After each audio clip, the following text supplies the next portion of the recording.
In this video, we're discussing how day trading concepts can help you as an investor.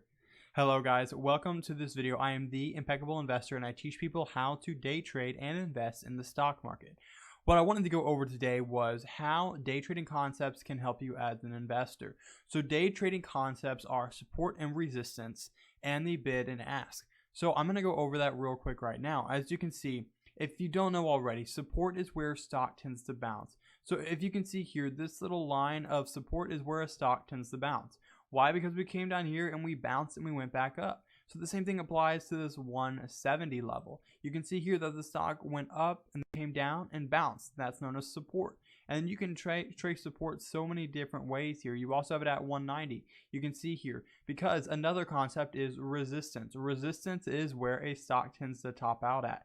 So if you can see here that the stock went up to this level, topped out and went down. And the stock went up to this level, topped out and went down. And then the stock went above this resistance and then came back down and tested it as support because of another concept we also know that holds true, which is old resistance becomes new support. What does old resistance mean? It means that when this resistance level gets broken, it becomes the old resistance. It's no longer the new resistance, and it comes and it gets retested as new support.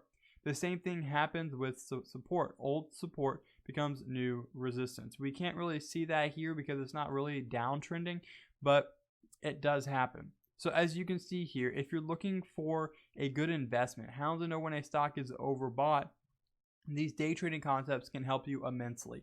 Understanding support and resistance, you can see that we have these ranges that are good to buy in. You can see here that this is a good range to buy in. Let me zoom in a bit. You can see here these ranges. We have support, support, support, support. So if you're seeing that resistance is right here, meaning that it hasn't got above 220, 222 yet, you can see here it keeps topping resistance and it's going to fall, right? Well, we can see that volume is low while it's retesting these resistance. You want volume. You can see here that when it retested this volume, the volume tended to pick up and confirmed the move.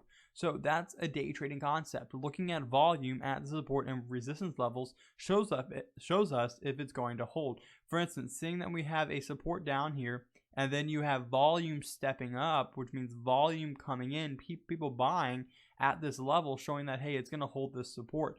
So using this concept here, you're able to show yourself as an investor that this is a good area to buy McDonald's because it is at this old support resistance, which is now new support. Volume is stepping in and showing you that this is a good place to buy. So we do have low risk, which means we risk right here and our reward is up to 220 plus, right? Okay, if it breaks below 190, where's the next spot that we're going to look for to buy? It's going to be right here at 170. All right, guys, this is how simple support and resistance can help you as an investor. All right, guys, please like, comment, and subscribe, and I'll see you in the next video.